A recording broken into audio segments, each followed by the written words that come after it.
Hello and welcome to Sega News Bits. I'm Barry, going solo on this episode to talk about the revolutionary news that Sega had coming from a tech column in Famitsu. Now, as we said before, this is a tech column, a tech and hardware column, so it's not going to be the new Sonic game, it's not going to be something super Western focused because it is a Japanese magazine, so put your expectations in check. I will say George was incorrect in thinking that the Game Gear Micro was going to be the Famitsu story. It's not. Gotcha. Scared you. So what is it? Well, it's something called Fog Gaming. And forgive me if I miss some of the specifics here because it is a very technical thing.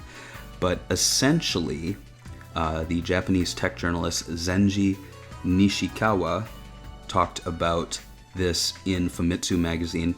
And Fog Gaming, it's a possible new platform that Sega R&D is looking at that is going to be utilized by Japanese arcades. The concept would essentially change how Sega approaches and operates arcades. And you have to remember, arcades are a strong focus for Sega in their home country. They own arcades, they sell machines to third-party arcade owners, and so this Fog Gaming, it promises ultra-low latency arcade games operating on a cloud-like service. So this is not cloud gaming, it's fog gaming. And what is fog gaming? Well, according to Twitter user Doorkeys, he says the difference between cloud and fog. The main difference is that fog computing and cloud computing is that cloud is a centralized system, while the fog is a distributed, decentralized infrastructure. Fog computing is a mediator between hardware and remote servers. And what this could do is that it could drastically lower the cost of operating and owning an arcade machine. It could also allow players to play arcade machines remotely from their home. Now, you might be saying, well, doesn't that kind of kill the concept of an arcade?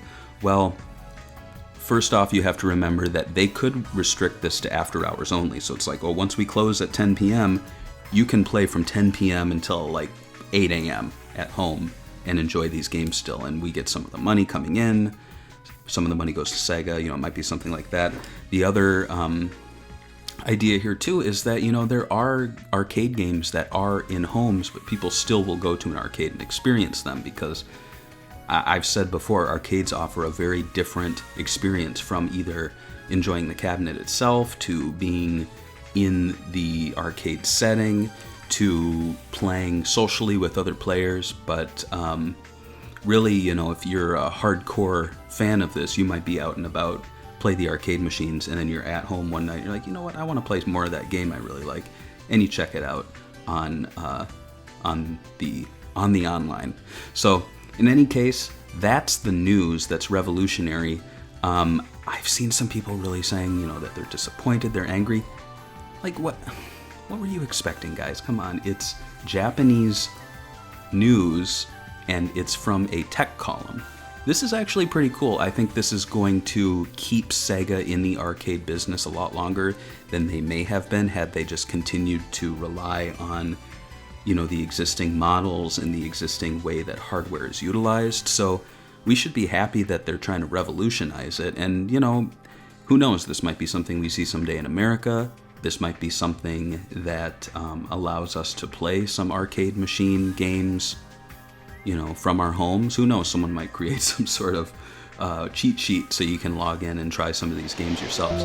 But I'm just happy that Sega's still being innovative between this and the Game Gear Micro and the return of Sega Sanshiro. This is, to be honest, a pretty good 60th anniversary. So in the comments below, share your thoughts on the Fog, and